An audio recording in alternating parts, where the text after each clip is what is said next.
Qu'est-ce que la communauté politique européenne ?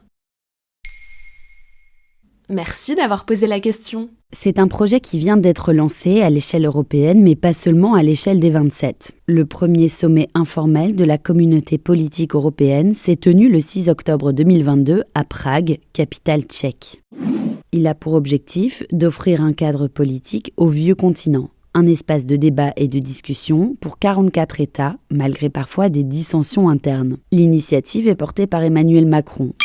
En mai 2022, le président français espérait que cet organe puisse offrir des garanties de sécurité collective à l'Europe.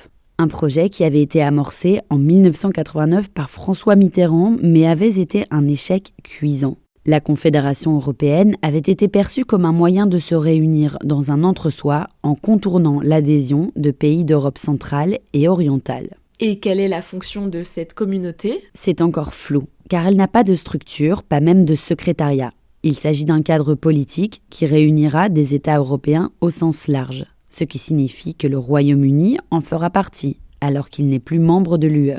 Mais cela veut dire aussi que la Turquie pourra s'asseoir à la table des négociations alors qu'elle est toujours candidate à l'adhésion. La Géorgie devrait aussi être partie prenante car elle est directement concernée par la menace russe, selon notre confrère de France Inter, Pierre Aski. Et évidemment, c'est une manière d'inclure directement l'Ukraine, candidate à l'adhésion, ralentie par un processus administratif extrêmement lourd et complexe. Quel est le lien avec la Russie alors ? Selon le journaliste spécialiste des relations internationales, on peut y voir une conséquence de l'invasion russe en Ukraine du 24 février 2022. Il s'agit pour les Européens d'envoyer un message clair. Vladimir Poutine ne peut pas diviser l'Europe.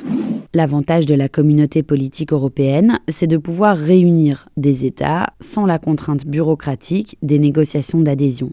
Pas besoin d'être membre de l'UE pour prendre place au débat. Ce qu'ont souligné le président albanais et son homologue néerlandais dans une tribune sur Politico. La CPE ne devrait pas être guidée par la bureaucratie, mais plutôt par la flexibilité. Mais cette absence de cadre et donc des faits que pourraient avoir les discussions pourrait aussi s'avérer limitante. Par ailleurs, la CPE n'exige pas grand-chose de ses membres en termes de valeurs européennes. Dans les pages du journal Libération, on s'étonne par exemple de voir parmi les invités du sommet la Serbie, sachant que Belgrade refuse d'appliquer les sanctions économiques à l'égard de Moscou. Le journal parle d'un organisme sans colonne vertébrale idéologique. Que peut-on attendre de cet organe ?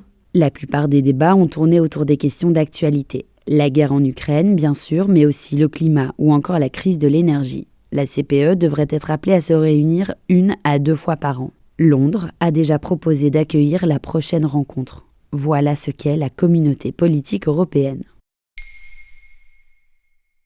Maintenant, vous savez, un épisode écrit et réalisé par Johanna Cincinnatis. Ce podcast est disponible sur toutes les plateformes audio, et si cet épisode vous a plu, n'hésitez pas à laisser des commentaires ou des étoiles sur vos applis de podcast préférés.